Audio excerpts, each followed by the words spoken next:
Are we still on the trail? Is this pack getting heavier? More switchbacks? Why am I doing this? At REI Co-op, we believe there are places within ourselves Just a little further. You got this. that we find only outside. Wow. Look at the stars. This is incredible. We have the gear, inspiration, and advice to help you get there. REI Co-op. Visit rei.com. Parents of tweens, if you're familiar with far-off drop-offs... Dad, stop, right here. Or get DMs about what's for dinner, you may be experiencing tween milestones. For your son or daughter, these can start at age 9. HPV vaccination, a type of cancer prevention against certain HPV-related cancers, can start then too. For most, HPV clears on its own. But for those who don't clear the virus, it can cause certain cancers later in life. Embrace this phase. Help protect them in the next. Ask their doctor today about HPV vaccination. Brought to you by Merck.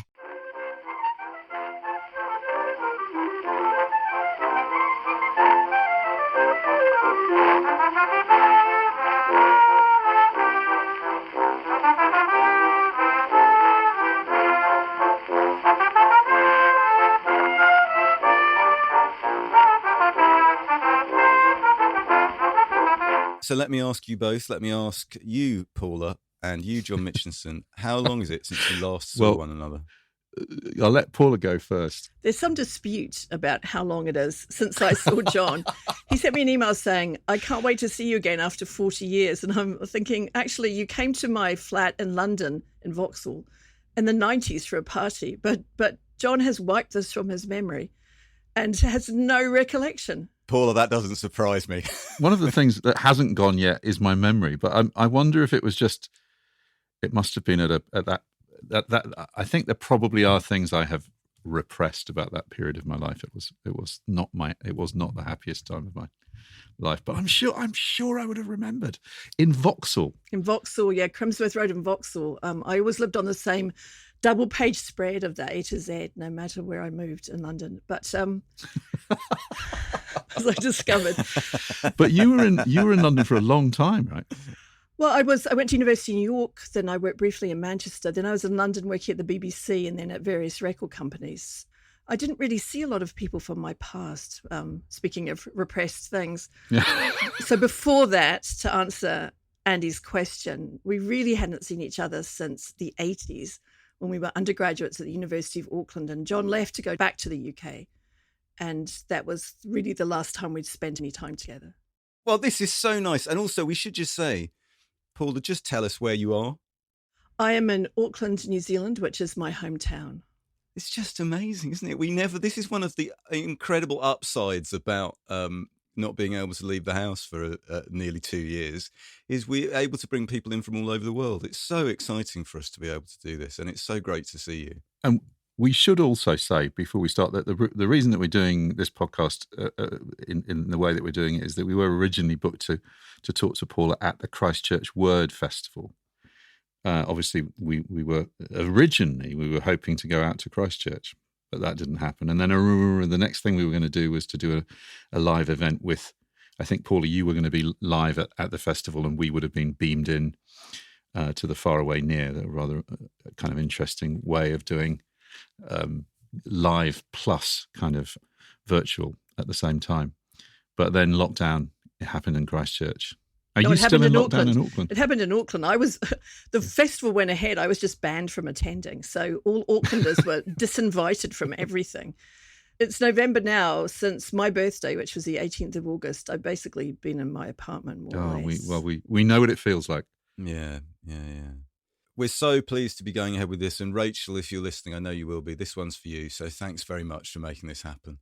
Andy, before we move on to literary things, can I just establish one thing that I feel, and I may be wrong, but I feel that John Mitchinson is to blame for me taking a paper called Marxism and Perspective at stage 1 at the University of Auckland.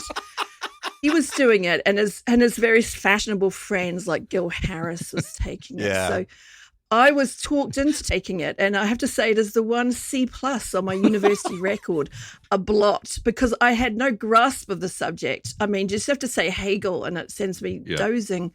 I'm sorry, Paula. It was the Times. What can I tell you? It was theory was in the air.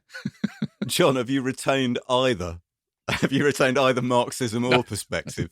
None whatsoever. There are people who claim I base my look on Marx, which is the idea that I have a look is something I struggle with. But Well, Johnny, shall we? Let's accelerate into the future. Okay. Come on, let's go. Hello and welcome to Backlisted, the podcast that gives new life to old books. Today you find us looking into the backyard of a small, square wooden house in one of the poorer quarters of Wellington, New Zealand, in the years before the First World War. A wattle tree with green gold branches casts evening shadows across the yard, where three girls splash and shout as they squeeze into a washing copper they are using as a bath. From inside the house, there rises the slow crescendo of a couple quarrelling. I'm John Mitchinson, the publisher of Unbound, the platform where readers crowdfund books they really want to read. I think that's a weird thing you've done there. It implies that we are like a couple quarreling. It's like we're Walter Matthau and Jack Lemmon or something, Well, which of course we are. If the cat fits. And I'm Andy Miller, author of The Year of Reading Dangerously, and we're joined today by a new guest, Yay! Paula Morris, who's joining us all the way from New Zealand. Welcome, Paula. Hi, Paula. Kia ora, and thank you for having me. Delighted to have you. Thank you for phoning in. Paula Morris is an award-winning fiction writer and essayist of English and Maori descent. She returned to her native Auckland, New Zealand in 2015 after almost 30 years of living overseas in York, Manchester, London, New York, not to be confused with York, Iowa City, New Orleans, not to be confused with Orléans, Glasgow and Sheffield in that order. She is an associate professor at the University of Auckland, and she is the director of the Master of Creative Writing programme and active in community, local council and school writing initiatives. Paula is the founder of the Academy of New Zealand Literature, an organisation that promotes the work of contemporary New Zealand writers, and of, please help me out, Paula, Wharerangi. an online Maori literature hub that will launch at the end of November. Paula is also a fanatical student of Korean film and drama and is about to launch her own website with Korea Scene with reviews. I am, yes. Wow, that's an amazing thing. In 2020, she and photographer Haru Samashima published Shining Land, Looking for Robin Hyde. And can we both just say, Paula, you sent us a copy of, both me and John, a copy of the book, and I've been reading it today. What a terrific book that is. I loved it. Did you, John? I put you on the spot, obviously, but Absolutely beautiful. I mean, again, it's that thing when you get words and photographs working together. I can't imagine that book not being with those remarkable photographs. It's a beautiful bit of work, and as everybody will see, very relevant to what we're about to talk about. And Paula, we'll ask you. I'm going to ask you to read a bit from that later on as well. So that's great. And you and Haru are working on a follow-up project sanctioned by Robin Hyde's son, the late Derek Challis, that explores her letters from and experiences in China and Britain in the last year of her life, 1938 to 1939. Paula is also, it says here, desperate to finish work on her latest novel, Yellow Palace, set in Europe in the 4 months preceding the Brexit vote. Well, if you need to, actually, you could go back into the Backlisted archive and listen to our increasingly disbelieving episodes as we approach that. And she will do this over the southern summer, even if it kills her. How long have you been writing it? Since before the Brexit vote. So, Wow. But it's because I have so many other things going on, and because I'm so involved reading other people's work and writing about other people and interviewing other people, that often that takes precedence over mine. Yeah. Well, good luck. It's the Brexit vote, though. That shadow doesn't go anywhere. Just gets longer and darker. I know for a while I thought, oh gosh, this book will be so irrelevant by the time I finish it because Brexit will be over and done with. But no, on it goes, really. So. Worry not, at least on that score. It'll never be over. Anyway, appropriately enough, the book that Paul has chosen for us to discuss is The Godwits Fly by the aforementioned Robin Hyde, first published in London by Hurst and Blackett in 1938. But before we travel across the globe like the intrepid Godwits of the book's title, let me ask you our usual question. Andy, what have you been reading this week? I've been reading a book I've been really enjoying called Shooting Midnight Cowboy by Glenn Frankel, subtitle Art, Sex, Loneliness, Liberation, and the Making of a Dark Classic. Have both you, John, and Paula, I mean, I have to ask, have you seen the film Midnight Cowboy? I have. And I won't ask you if you like Midnight Cowboy. I'm just going to assume that you do like Midnight Cowboy. I am assuming many listeners will be familiar with the film Midnight Cowboy, which was made in 1968, starring Jon Voight and Dustin Hoffman, set in New York, and the fifth feature film of British director John Schlesinger. And the book Shooting Midnight Cowboy, on one level, does exactly what it says it's going to do. It's an account of the shooting of the film Midnight Cowboy. But just to tell everybody that on page 200, they haven't actually started shooting Midnight Cowboy.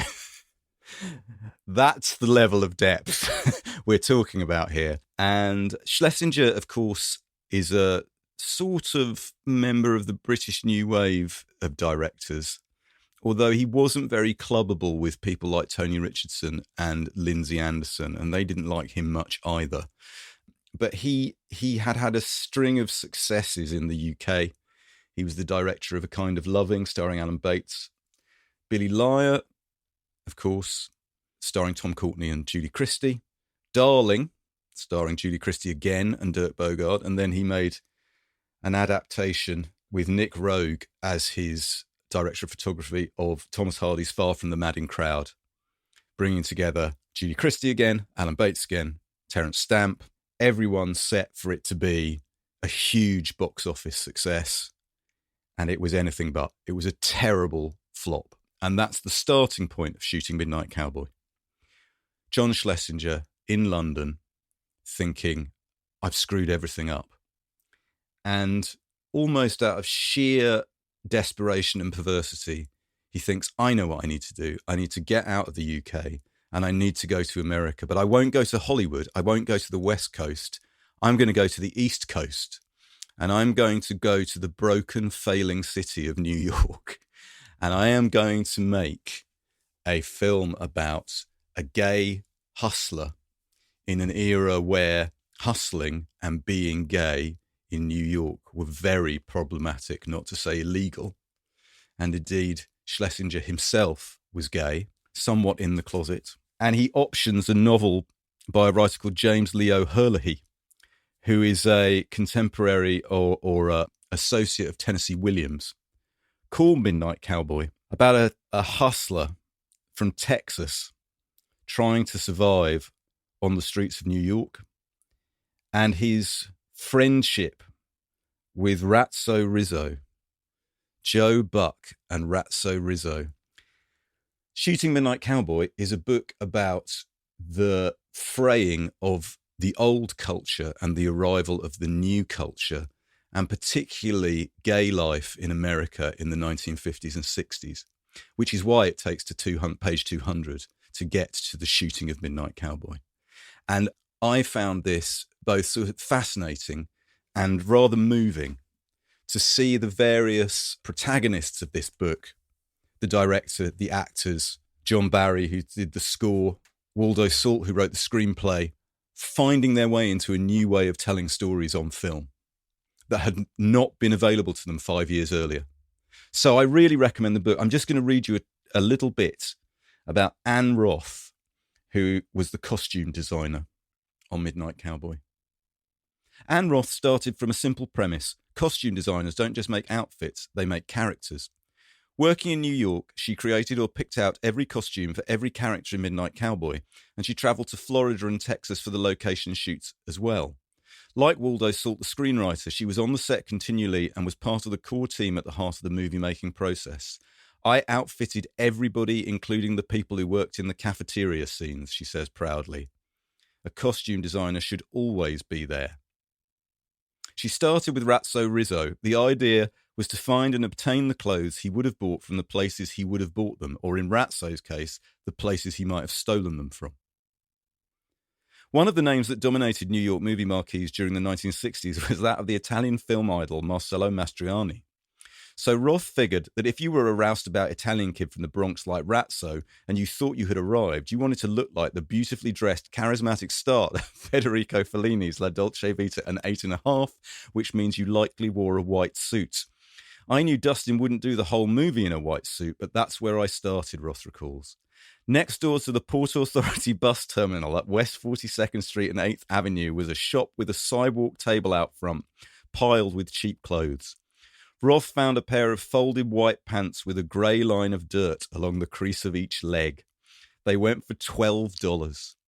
Next, she found a pair of shiny high-top black shoes with pointed toes at a store up 42nd Street towards Times Square. They were cockroach in the corner shoes, she says. I had to have those. Then she bought a continental cut purple suit and dyed it green. It was Mambo and the cha-cha-cha and all that, a short jacket and a very skinny little behind. It looked to her like some high school kid had rented it for his prom and then chucked it into a trash can after he threw up on it. And finally, she bought a burgundy red shirt from a boyfriend who had a clothing store uptown. And she says, I remember doing Dustin's dirty fingernails on him, and I remember putting his pompadour a little up. And I said, put the red shirt on. Don't tuck it in all the way. Just make it messy. And we looked into the mirror, and there's this guy who could easily sleep on a pool table. Sounds like bliss, actually. One of my favourite books that I've read this year. It's just glorious, glorious book. So that's Shooting Midnight Cowboy by Glenn Frankel. John, what have you been reading this week? Well, I've been reading, as you know, I'm engaged in a project at the moment, a writing project, which is killing me. But occasionally I get to, as part of the research, I read something that really, really blows me away. And the book I'm just going to talk about is a book called Neurotribes by the New York journalist Steve Silberman, which is essentially a kind of a history of, I mean, if I say it's a history of autism, I can feel people sort of reaching for the off switch. It's a story of such horrifying and compelling human drama, I think really, really beautifully told and unraveled. I mean, autism is one of those things that until the 70s and indeed the 80s wasn't understood at all.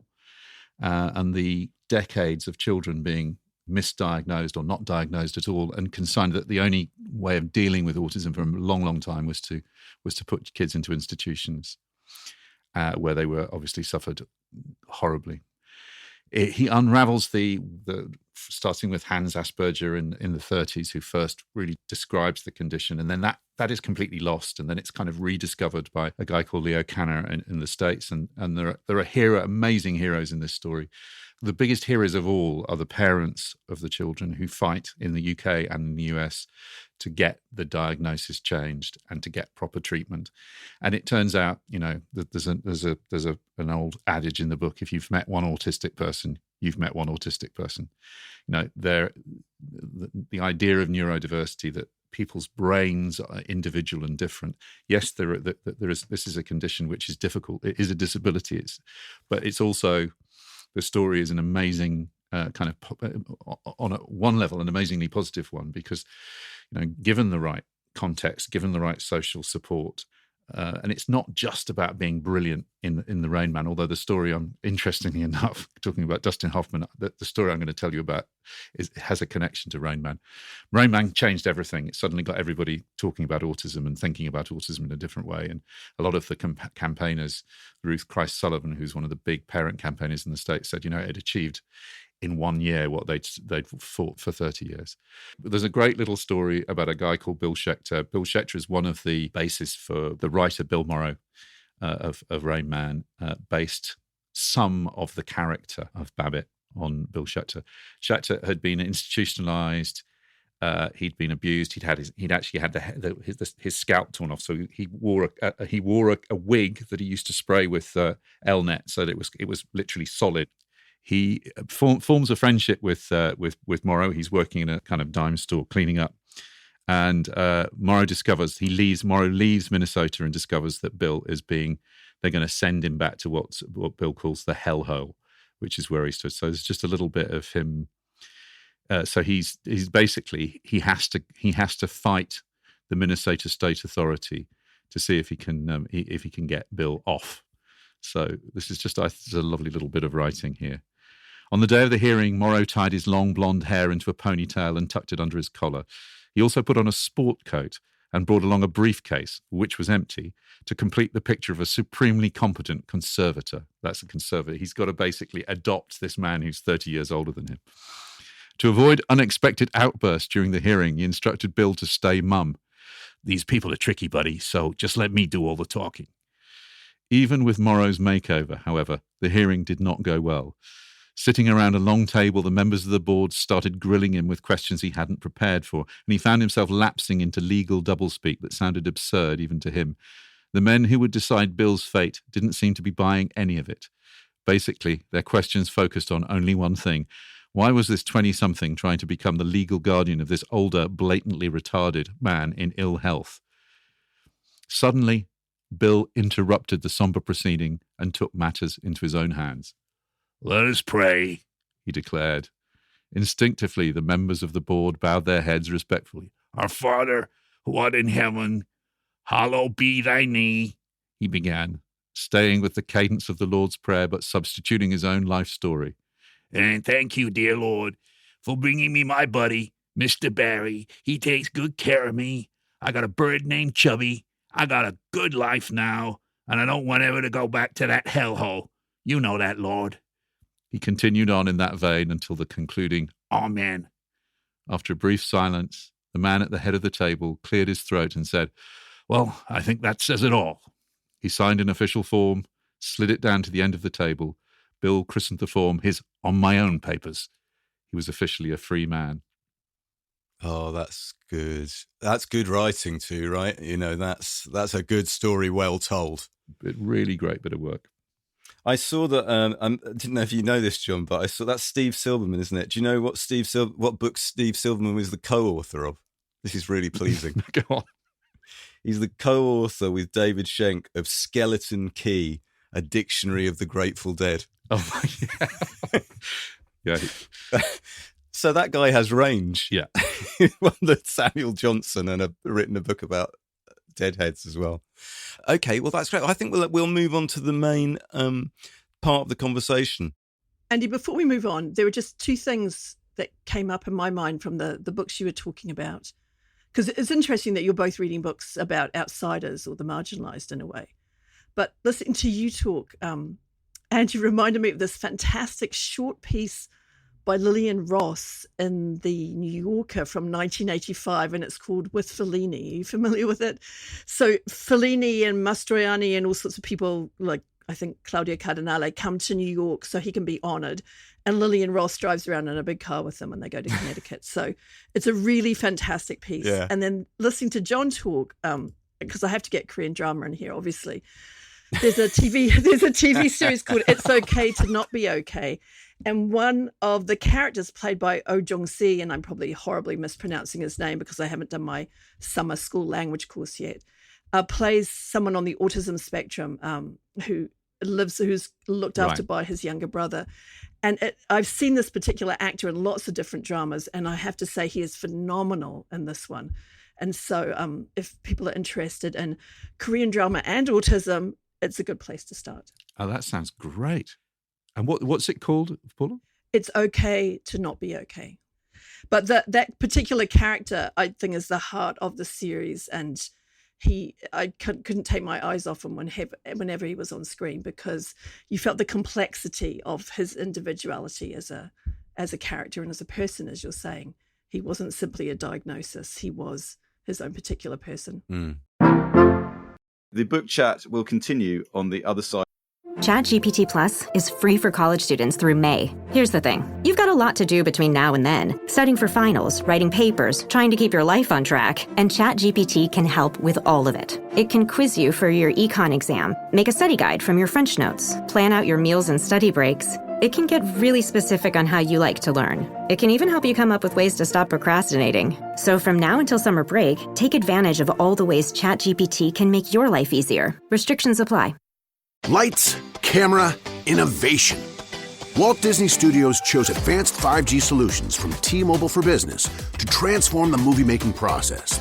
Together, we kept a remote production hub in Hawaii in sync with a team in California to bring Lilo and Stitch to theaters this summer. This is picture-perfect collaboration. This is Walt Disney Studios with T-Mobile for Business. Take your business further at T-Mobile.com/now. Oh my God, it's the coolest thing ever. Hey guys, have you heard of Goldbelly? Well, check this out. It's this amazing site where they ship the most iconic, famous foods from restaurants across the country, anywhere nationwide. I've never found a more perfect gift than food. They ship Chicago deep dish pizza, New York bagels, Maine lobster rolls, and even Ina Garten's famous cakes. Seriously. So if you're looking for a gift for the food lover in your life, head to goldbelly.com and get 20% off your first order with promo code GIFT. Of this message. Well, now we're going to go into the main part of the podcast now, and to take us there, we have an important figure from 20th century New Zealand.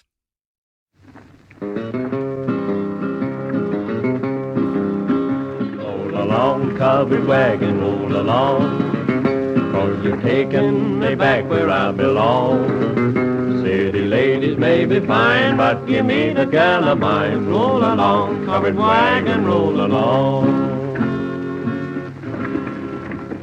Whoa there, Baldy. Whoa now, boy. Sit right still while I talk to the folks. My friends, this here's the old covered wagon just rolled up, bringing you all some of the good old tunes from the prairie. Do either of you know who that is? No, I don't. No. It's New Zealand's King of Country, Tex Morton. Recorded there in the 1930s. He was New Zealand's first country and western singer. And he had a successful career in New Zealand, and then he moved to the States and had a successful career in the States in the 40s and 50s. But that was recorded on New Zealand radio in the 1930s. And we're going to hear a bit more from Tex later on, who's my new obsession. John, could you tell us about The Godwits Fly? What is the novel, The Godwits Fly? The Godwits Fly is the fifth and last novel by Robin Hyde, the nom de guerre, as she called it, of Iris Wilkinson, a New Zealand poet, journalist and writer of fiction, whose reputation has grown both in New Zealand and internationally since her work was rediscovered in the 1970s. The Godwits Fly was first published in New Zealand only in 1970, which I didn't know until looked at, and has been in print there ever since. And in the UK, it was republished in 2016 by Persephone Books. So it's a lyrical, impressionistic novel that charts the life of the Hannay family in Wellington, New Zealand, beginning just before the First World War and stretching into the early 1920s. And the story focuses on the second eldest daughter, Eliza, who gradually discovers her vocation as a poet. And it's closely based on Wilkinson's own life. So before I ask Paula the traditional backlisted question, I want to just on a point of order, Paula. Do we refer to this author as Robin Hyde or Iris Wilkinson or what? It's a very interesting question, Andy, because she saw herself as both people. And when she died by suicide in London in 1939, she left a note and she signed it with both names, Robin Hyde and Iris Wilkinson. I think admitting that she was two women and had two personas in a way. All her family and friends called her Iris. In the New Zealand literary scene, she was known as Iris, but people also knew that she published under the name Robin Hyde. I assume in the UK, where most of her books were published first, that people only knew her as Robin Hyde. But we could call her Iris if you want, in a friendly way. That's what her son, the late Derek Challis, always called her, Iris. I mean, it's worth saying that the name Robin came from, that was the name she gave to she had two sons, and one was stillborn. And the stillborn baby, which appears in this novel, was called Robin. And I think was it her dad's name was Hyde? No, it was the father of the baby. It was the father's name, wasn't it? Yeah, that's right. Yeah, Frederick de Mulford Hyde. Yeah, so the baby was called Christopher Robin Hyde, and either stillborn or died just after birth. And when she was 20 years old, and it was a very traumatic event in her life. Obviously, she'd been sent off to Sydney to have the baby in quiet shame, as all New Zealanders know. When you don't want things to be known about your terrible behaviour, you go to Australia. And she had her baby, she lost her baby, and then she came back to New Zealand and had what was then termed a nervous breakdown, leading to a whole series of of depressions and instabilities and great sadnesses in her life. So Iris is okay. We're going to call her Iris, as you said, is a friendly thing to do. Also, I'd like everyone to know that therefore I resisted the strong temptation to include an excerpt from Split Enz' song Iris from Waiata. Is that right, Waiata? Is that how I'd say it? Yes, that's good. That's close. 1981 LP. But anyway. Paula, when did you first read The Godwits Fly, or when did you first encounter the work of Robin Hyde / Iris Wilkinson? I first heard of her in the 80s when I was at university. And I would like to pretend to you that that's when I read it, but that would be a lie, because I didn't study New Zealand literature at all at university. I did a little bit at high school in the manner of those days. So I studied Catherine Mansfield and Frank Sargison, who were both short story writers. But I heard of The Godwits Fly because it was very much in the spirit of feminist rediscoveries of lost women writers of the era. It was only when I returned to New Zealand in 2015 that I really started reading Hyde's work, specifically The Godwits Fly, and then also Passport to Hell, which is now regarded as a very sort of important, largely non-fiction documentation of the trench experience for ordinary men in World War One. And just became really interested and fascinated with her again. And so when I was asked to write an essay on anyone for this particular new series of books, I immediately chose Robin Hyde, even though I, at that point, had not read everything she'd written. Obviously, I went down that rabbit hole. And tell us what it is in a nutshell. I know there's so much more to say, but what was it about reading it, when you did read it, that really grabbed you? What was the thing that was unexpected, if you like, about it? I mean, John referred to The Godwits Fly as lyrical and impressionistic, and that's absolutely true. And I think perhaps for a long time that put me off a little bit. But one thing I think she does really well, and particularly in Passport to Hell, is visceral writing, vivid, visceral writing, very concrete details, textures, sounds, smells. As a person, by the way, she was really, really oversensitive to sound. And so you often get a lot of that. She notices sounds and noise, and it's all on the page. And there's something incredibly immersive about reading her books. You really do feel transported to a particular place and time. She does that extremely well. And so even though, for example, as you're saying, The Godwits Fly, a lot of it takes place around World War I and Wellington, a city of which I'm not terribly fond. And because I myself lived for almost a year in Berhampore, very near to where she was living as a child.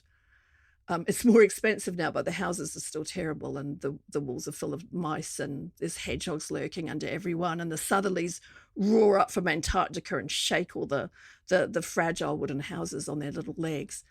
But she evokes it in a way that still feels very fresh, and I think it's really gratifying to read a book that is 100 years old and it not to feel somehow incredibly remote in the place it's describing.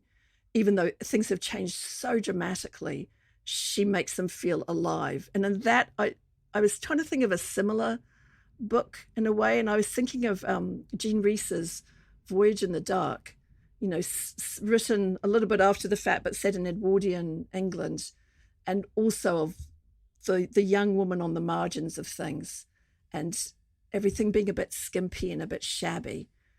And I feel that sense as well in Robin Hyde's work. We're always comparing things. So I certainly am, to Jean Rhys on this podcast. And I'm almost embarrassed to say I completely agree with you. The use of language is totally different from Rhys. But yes, I absolutely agree with that, Paula, that sense of the displaced. Also, somebody operating under another name, right? Yes. Writing under a pseudonym. And I wondered also, because I was thinking that I saw the comparison more with Jean Rhys than with other modernist writers of the era. I was looking up other books that were published the same year as The Godwits Fly. I mean, things like Brighton Rock came out that year, Scoop by Evelyn Waugh. And I thought Scoop's really interesting because, you know, written about a journalist going to another place and reporting back. at that time, Hyde went to China and was on the front line of where the Japanese were invading. Got injured, got missing in action for a while, managed to stumble her way along rail tracks and finally escape. But when she was in London, 38 and 39, she published a book called Dragon Rampant about what she had seen in China. And I thought there's such a world of difference between the two approaches of the idea of the journalist in the other country. One has the attitude of empire, I think, and the other one, the attitude of someone who comes from the margins of empire. And that's the case with Jean Rhys, it was the case with Catherine Mansfield, and it's absolutely the case with Robin Hyde. John, can I ask you, because you have such a connection with New Zealand and you lived in New Zealand for many years. You hadn't read this novel before, had you? Did it evoke New Zealand for you and your experience of the country? Yes, and the thing that has been, I have to say, I'm so pleased, Paula, that you chose it, because I hadn't read it. And again, it's this thing of how could a novel of this quality and range not be, I know there are probably historical reasons she published it in England, but it's very, very evocative of in two ways. One is that's it's as good a novel as I've read about that strange feeling of, I mean, she mentions it several times in the book, is that the connection with England, that a country trying to find itself, trying to find its own identity. I mean, we maybe talk about this. There's quite a lot of ambiguity about the Maori who are already in New Zealand and trying to work out the relationship with that. But there's just essential detail of the smell and the feel of plants. It's not what it is European vegetation that's been brought, and at the same time New Zealand, and the two are in an uneasy balance and a little bit. And then you've got the kind of the big issue, which is New Zealand's life still, I'm guessing, is to a large degree defined with over there, whether it's the old country England or going to New York. And I was always struck by, my friends in New Zealand would know more about what was going on in New York, what was being shown in the main galleries in New York, than people who lived in New York. It's just a completely different kind of New Zealand novel that I hadn't read before, and I am now excited to read her other stuff. Well, I'd like to run something past both of you then, which feels relevant to this part of the conversation. This novel was published in Britain in the 1930s and did nothing, and as far as I can see, didn't receive a review in. No, that's not true. It did receive one review, perfectly okay, mildly good review. And then it didn't get, I couldn't find another review. I dug through the archives at the London Library to try and find reviews, and I found one from the TLS in 1974, when it was reissued in New Zealand. Funnily enough, it's when it was first published in New Zealand, right? Is in the 70s. And that edition is the one that gets reviewed in the TLS. And I just wanted to read this to you and get your reaction to this. And bear in mind, this is not quite 50 years ago this was written. It's part of a roundup of 5 novels from New Zealand. In their various ways, all 5 novels open windows onto the colonial experience, each revealing a subtly different aspect of it. Yet it is not the landscape beyond the window that changes, that still and brooding country of lakes and mountains, fjords and giant forests, but the individual's apprehension of it, spurred on by the human instinct to absorb and tame what is strange and unknowable. One curious consequence is that a good deal of New Zealand fiction strikes the reader as oddly old-fashioned, like the reverberation of an echo thrown across a gully. It is rather as if, being obscurely daunted by the very nature of the enterprise, the neophyte practitioner has preferred to buckle himself into the armour of an accepted literary convention, rather than taking risks with form when the content seems so slippery and elusive. Andy, which writers were being reviewed in that particular review? Jane Mander, Margaret Escott, and George Chamier and William Satchel. Because it's interesting. I mean, Jane Mander's name persists, but otherwise they are not. They're not anyone that has really lasted. But it's really interesting that the time of that writing, Witty Ehemeyer was publishing his first books. And if you want to look at structural experimentation, you just have to look at his earliest novels to see something radically different being done compared with the British or cod British tradition in which those other writers were operating. And it's just, well, it's always sad to me that more of our contemporary literature in particular receives no attention whatsoever elsewhere. Because when Robin Hyde was publishing Iris, you did publish in the UK. London was the place you published. Auckland was a terrible backwater, which some would argue it still is. And within the imperial world of publishing, New York and London were the dominant places. So all her books were published in London. That was the important place. And then they would filter through to the empire, just as they filter through now to the Commonwealth. So you have a situation with some New Zealand writers who are quite well known publishing really in Britain. Well, Kirsty Gunn is an example, to speak of someone who is very influenced by Jean Rhys or can be compared with Jean Rhys. Emily Perkins is another. But there have always been interesting things going on here, and obviously increasingly in the last 10, 20 years, that really escape the attention of the rest of the English language world, because we may as well be literature and translation for the amount of exposure we get.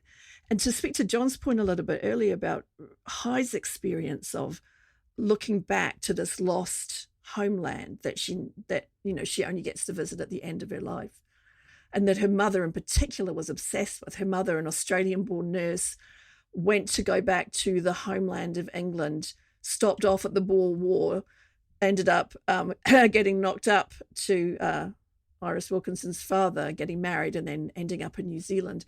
England was this great lost, glorious home. My own mother was English and regarded herself as completely British. She told us once, well, this is a typical exchange with my mother, she was complaining my brother was going out with someone she didn't approve of. And she said, she's from West Auckland. And I said, we're from West Auckland. And she said, no, you're not. You're British. So that was my mother's point of view, which was unusual and eccentric. But I would say nowadays in New Zealand, there's less and less connection with Britain, because also, I just want to say Auckland now is increasingly a Maori, Pacifica and Asian city. It's a Pacifica city. It's the largest Polynesian city in the world, as we often say. I don't even know if it's true. There's an increasing Asian population for whom there is also a homeland. For first and second generation Asian New Zealanders who have also been brought up with the notion of the ancestral home, to which they feel a strong but remote connection. Our allegiances are shifting, I think. But also, as you know, I mean, we're sitting here talking across many, many thousands of kilometres. This idea that you are only influenced in certain ways now as writers is by what you can find in a local shop is completely changed. We can read widely and roam widely around the world. I'd just like to go back to the point that the TLS reviewer is making there and say I just disagree with it straightforwardly. I know he's generalising over 5 novels, but in terms of saying that the Godwits fly cleaves to old-fashioned ways of novel writing and storytelling is just wrong. That's wrong. I mean, I found this quite a challenging read. I enjoyed it very much, but actually there were quite a few sections which I had to read 2 or 3 times because not so much the prose, although the prose can be, deeply poetic in terms of both syntax and feel of what she's trying to express, but also narratively she likes making really unusual cuts and hops around, which are quite require you to be on your mettle. I found I could read about 30-40 of pages of this and then I would need to set it down and let it let it settle. We must read some as well, because I mean, I do think there is prose of I mean, really extraordinary prose in this novel. But I was struck that that Iris came to look upon New Zealand, although she travelled hugely. She came to look upon New Zealand as her home, although she ended up taking her own life in London. And I know that you have spent 30 years not living in New Zealand, and I suppose it's that, and you know, the as I say, the overarching Godwit metaphor about distance is.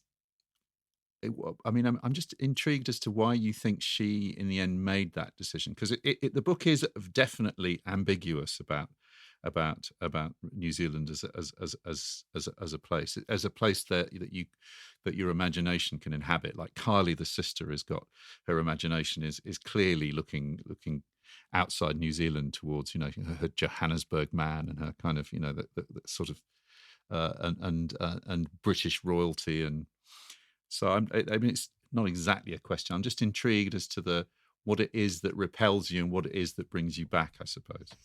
I was just thinking when you're talking there that Iris's family was very much a family of empire. I mean, her father was British via Indian army, then fighting in the Boer War.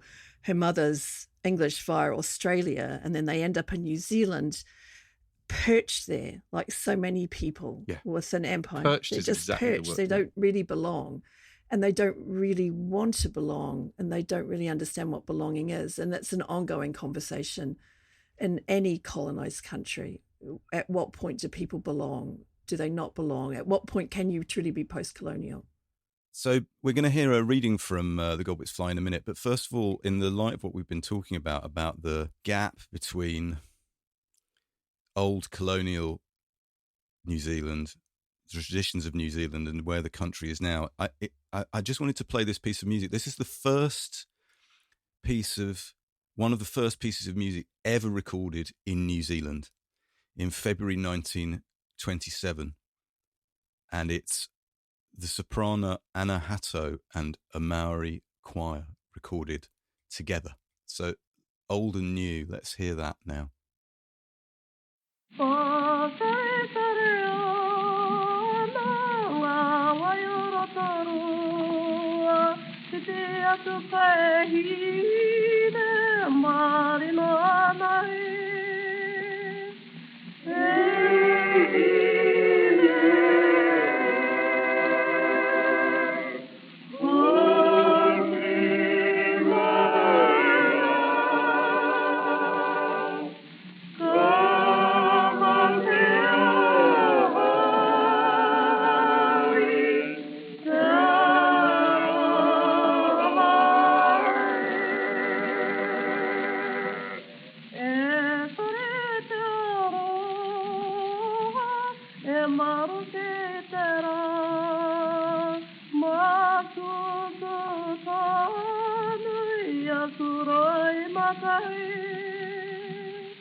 I think that's beautiful. I mean, I think those ghosts singing to us from a century ago, what a spine-tingling thing. And also 1927, when Iris was alive and living in New Zealand and working as a journalist, and may have seen that, who knows? And that is kind of almost our New Zealand's alternative national anthem, isn't it, Paula? Yeah, John and I could happily sing that for you, Andy, quite beautifully, though we would only know the words to the first verse and the chorus. It's all right. I'm going to ask you. That's how we're going out. I haven't told you that. That's how we're finishing. I'm always this up for show. singing. You don't even have to press me on it. Tie it all together. So, Paula, could you read us something from The Godwits Fly so we can give people a flavour of the novel? Yes, and when you were talking about it, Andy, I thought in some ways you can approach The Godwits Fly like a collection of linked stories. I often found with a chapter, I wanted to read it and digest it as its own standalone story. This is from one of the early chapters called Bird of My Native Land. And the young Eliza, very much based on Iris's own recollections, is at school. Sometimes in class, Mr. Bellew talked about the Godwits, who fly every year from the top part of the North Island to Siberia, thousands of miles without a stop. They fly north, they fly north. They lined a dell one night with secret olive wings, and next morning were gone. Mr. Bellew said with melancholy satisfaction, and the eye of a white man has never looked upon their flight. Something there had been, something delicate, wild and far away, but it was shut out behind the doors of yesterday, lost beyond the hills, and sticking a dead twig of it into a hole in the playground or a rotten poem in the school journal only made it sickly and unreal. You didn't really have to think about it. Maoris, Godwits, bird of my native land. Attending to it all was a duty call to a sick bed. History began slap bang in England. At the Battle of Hastings in 1066, William of Normandy defeated King Harold. A picture showed King Harold very angry and frightened because William had tricked him into taking an oath on the bones of the saints. You were sorry for him and didn't want him to be beaten, but of course he was. Especially you wished the arrow hit him anywhere but in the eye. Normans in England said bœuf and mouton at first, and the old Saxon tongue struggled and died out till nobody understood it, any more than people here understood Maori. You had to know that much, or you failed in your examination. You were English and not English. It took time to realise that England was far away, and you were brought up on bluebells and primroses and daffodils and robins in the snow. Even the Christmas cards were always robins in the snow. One day, with a little shock of anger, you realised there were no robins and no snow. It's a perfect passage to have read, actually. That's beautiful. And Andy, I should say that before I read this, because obviously I came to it late in life, I had written something a little bit similar in a story I wrote called Red Christmas, where it's set in West Auckland around a Christmas time during what used to be known here as the inorganic rubbish collection, where people put stuff out outside their houses and then people maraud past in vans and cars taking things.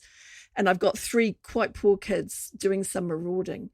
And the title Red Christmas is an Icelandic term. I had an Icelandic neighbour in Iowa City, and he said in Iceland they called it Red Christmas if there wasn't any snow. And I thought, well, we have one of those every year in New Zealand. But one of the characters thinks about all this imagery to do with robins in particular, which we don't have in New Zealand, and snow, which we'll see on windows and Christmas cards. It's just so completely meaningless here. So 100 years later, there's less of it now, but there's still this notion that our Christmas is somehow a wrong version of the real thing in the Northern Hemisphere. And I think 100 years ago, that was an intense feeling. There's a character, I want to ask you about Eliza's parents in a minute, because that's a particularly gruesome and enjoyable aspect of this novel. But there's an important character we haven't heard from or about yet.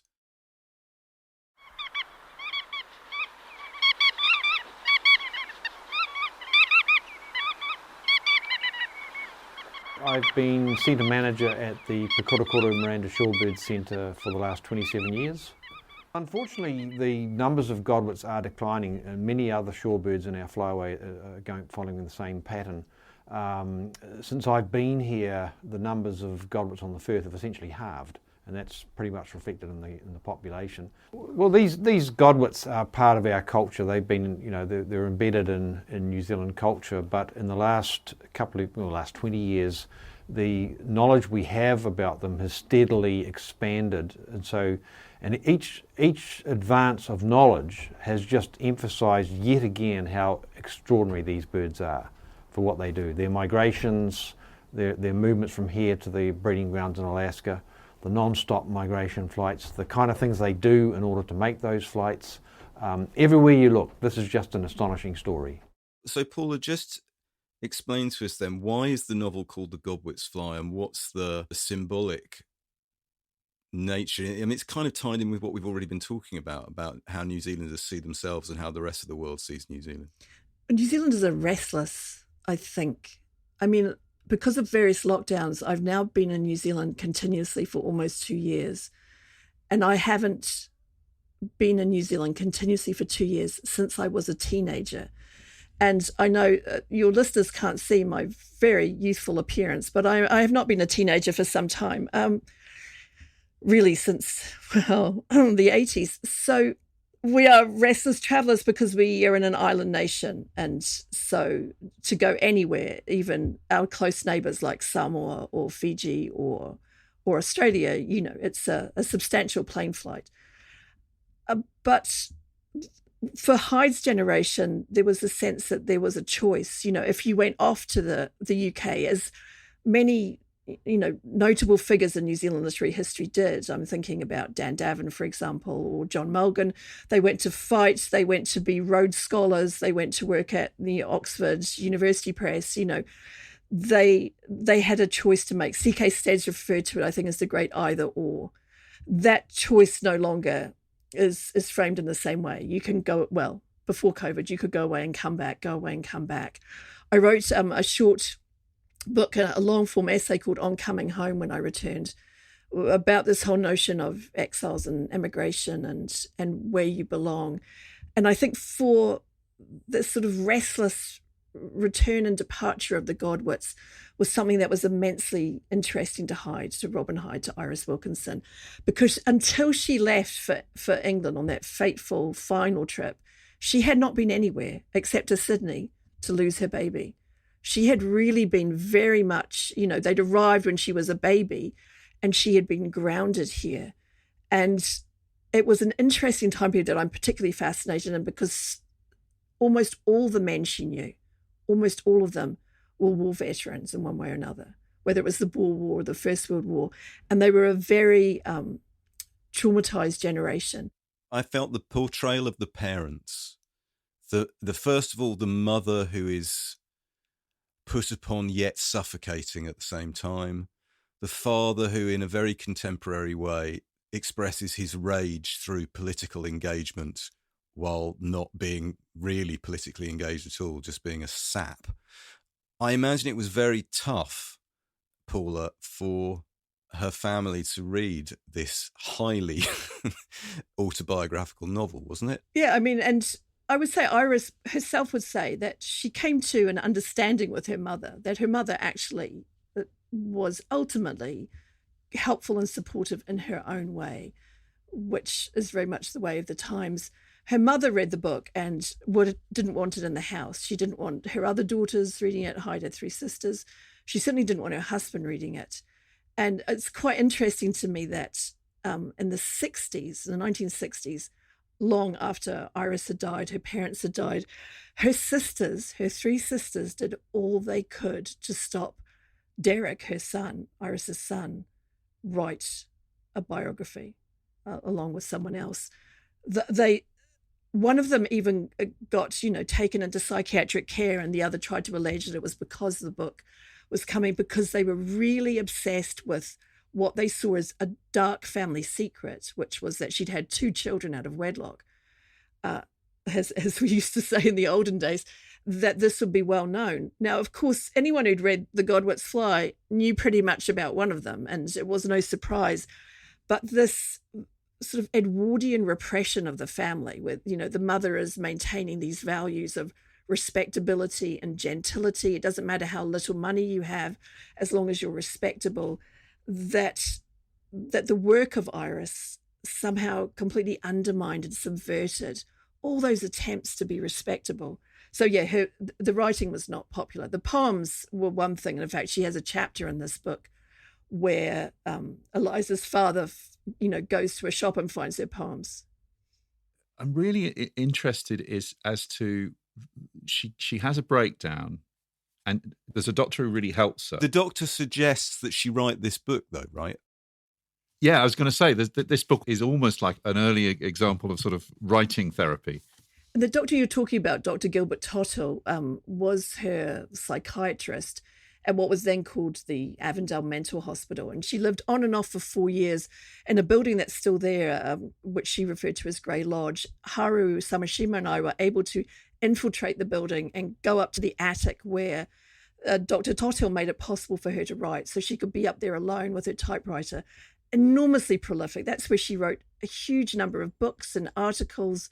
It was supporting her whole writing life. But yes, part of her work was to write a journal or a personal history for Dr. Tottle. And that material, much of it you see in Godwits Fly.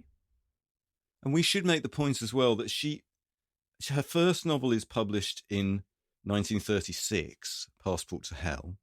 She dies in 1939, and all her novels are published between 1936 and her death 3 years later. So she writes 5 novels in 3 years. So there is a kind of efflorescence of creativity, which I won't want to speculate in terms of what's driving that, but there is a sense to which she's been emancipated into putting this stuff out there and getting it. But while also, as you said, writing journalism and reportage and incredibly prolific. Well, she had to write to make money. This is one thing about Robin Hyde, is she had, unlike Catherine Mansfield, she had no little trust fund helping her out.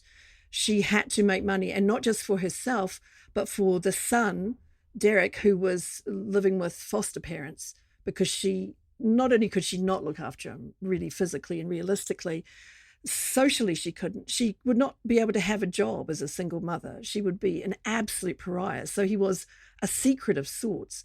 But she needed to earn money. And that's, in fact, why she came to the UK in 1938-39, because she was trying to make money and thought London would be the place. She wanted to adapt one of her novels into a play as something that went nowhere.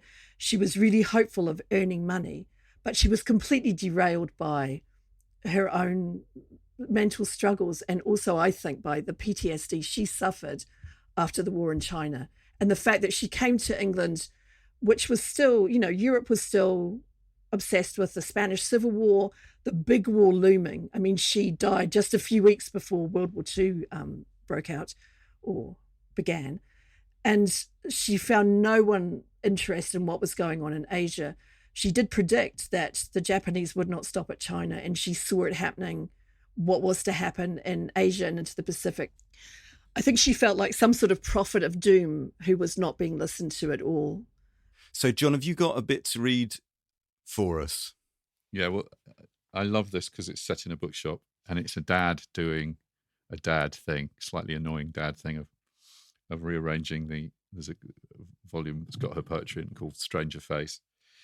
And he's making sure that it's in prime display in the bookshop. And the bookshop assistant comes up to him and says, the manager's come out and has asked what's going on. And the bookshop assistant says, this man, John glared, and Sims amended it to, this gentleman, he keeps moving the books about, sir, on the poetry counter. He's done it at least half a dozen times. And when I put the books back in their proper order, he waits till my back's turned, then he deliberately interferes again. Sims began to feel that he was wronged. His voice trembled with indignation and hurt pride. I ask you, sir, how am I to keep stock of my own counters if I can't arrange the books without the public stepping in interfering? What does he interfere with? Mr. Hanson still believed in a faded way that the customer, even an escaping customer, is preferably right. This little thing, sir. Stranger face, paper covered, dangled like a dead rat in Mr. Sims' contemptuous paw. Right middle top, he puts it, in centre pages, full spread, with Wordsworth on the one side and Tennyson on the other. How can you expect to sell a book if you keep it under the counter, done up in a female's leg band? Snarled John. Mr. Hanson said gravely, This is a local production. I'm afraid local productions don't do us much good. The public won't look at them. He swept wide white hands, exonerating his shop, damning the public. Can't you tell poetry when you read it? Local production, you're a local shop, aren't you? You live by local custom, don't you? Then what do you mean letting snippets like him look down their noses? I suppose a poet's a poet, even born in this country or in the middle of the Sahara Desert. A very poor bit of book production, sighed Mr. Hanson, John said stubbornly. Well, read the verses, can't you? Surely if they're good, you can do something about it. As it happens, sir, I have read this book, and my opinion is... Mr. Hanson's voice grew solemn, as if he were pronouncing on a vintage wine or a cigar, that in spite of its unfavourable appearance, these verses are very creditable. Very creditable indeed. But the misfortune is, there's no sale for a book of this type. Well, if there's no sale, can't you make one? Well, sir, from the outside covers, it doesn't look good enough to recommend as a Christmas present. You know what I mean? There's nothing between the people who buy 7 and 6 pennies and the people who buy Christmas cards, unless it's mottos and little books of that sort. Mr. Hanson indicated a dishevelled counter whose little flowers and bright wayside thoughts were systematically pored over by unhappy fabric gloves looking for something between 9pence and 1 and 6, please. Yes, just that sort of little thing. Oh, is the corner a little bit bent? Oh, I see it's reduced. The market is for cards and mottos, said Mr. Hanson somberly.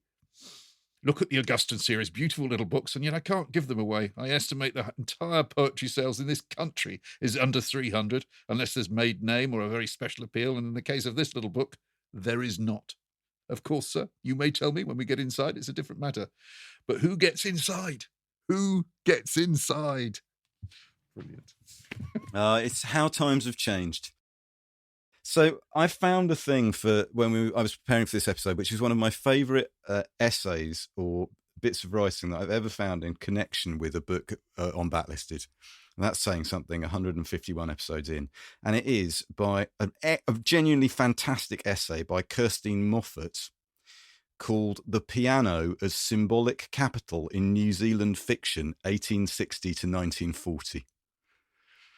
And it is a really good essay, which I found totally fascinating, about what pianos represent in New Zealand writing.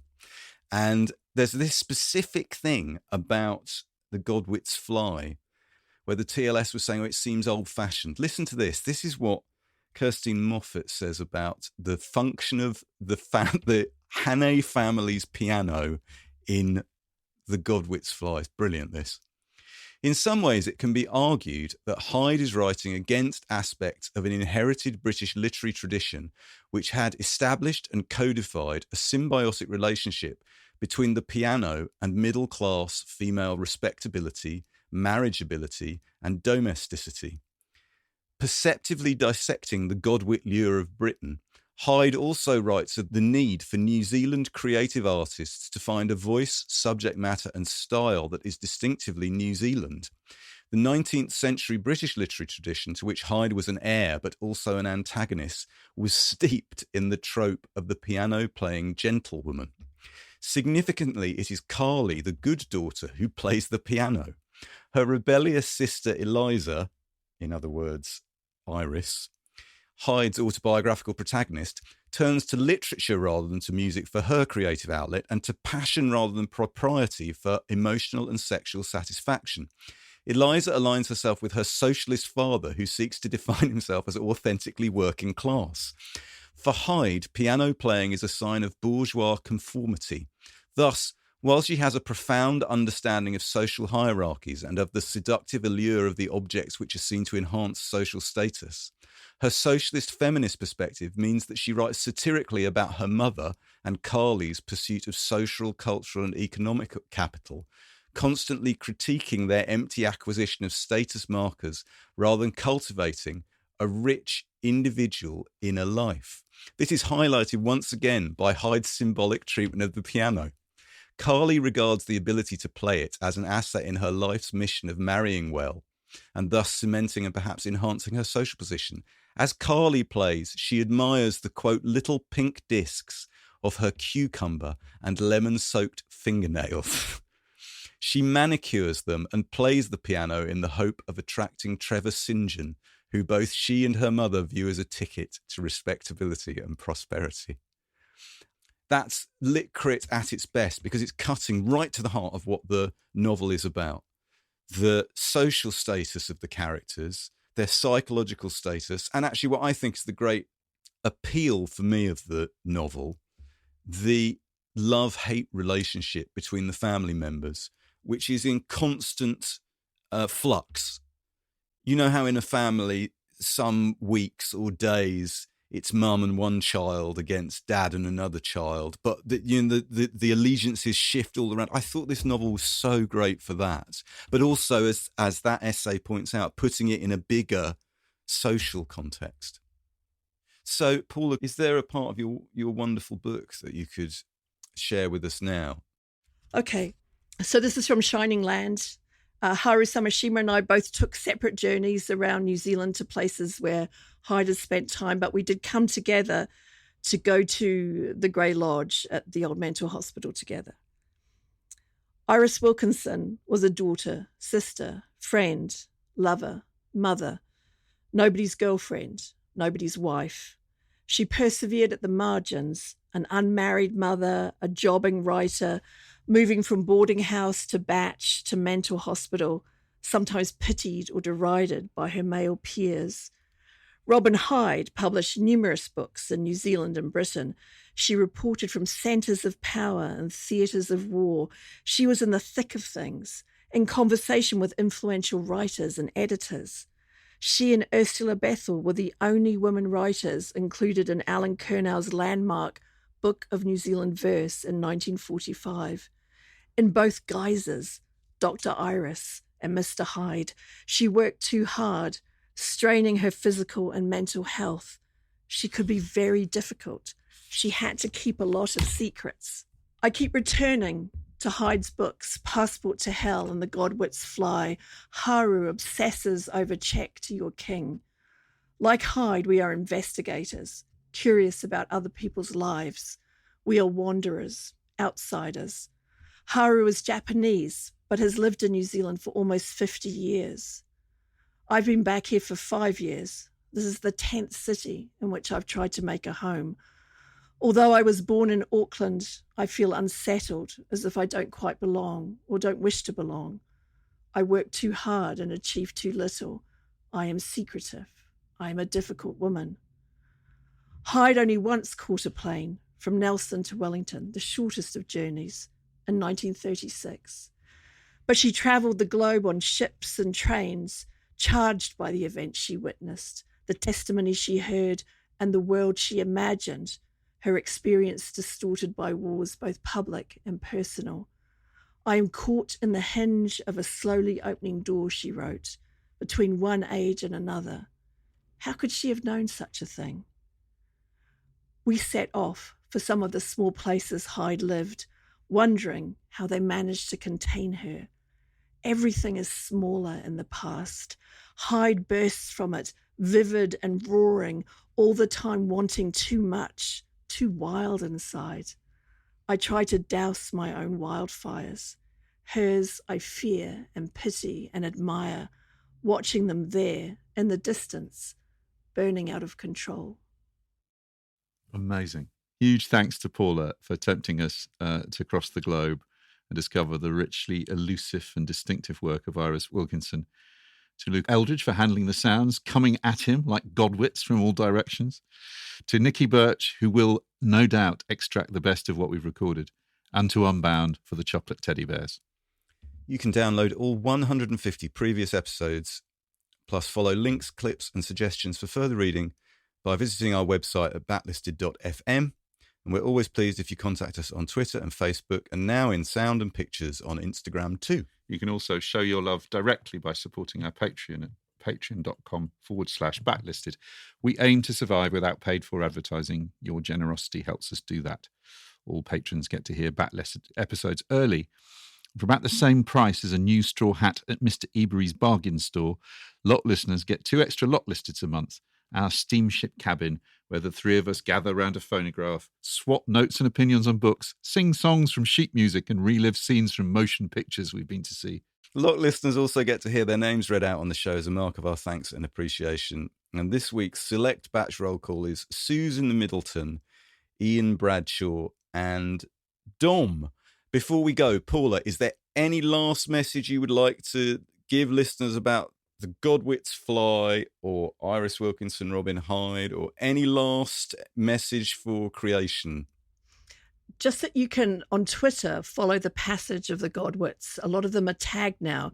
So you can see a little map of them flying. And one of them got blown off course by a storm and ended up in Australia, but still managed to find his way back to the beach. I've been up to Northland to Spirits Bay, really a magical place. But yes, if you can't get to Spirits Bay, get yourself to Twitter. And you can buy this one relatively easily, we think, don't we? Because Persephone Books in the UK reissued this novel 5 years ago. I don't know if it's available in the States, but it must be available in Australia and New Zealand. So, Joy, anything to add?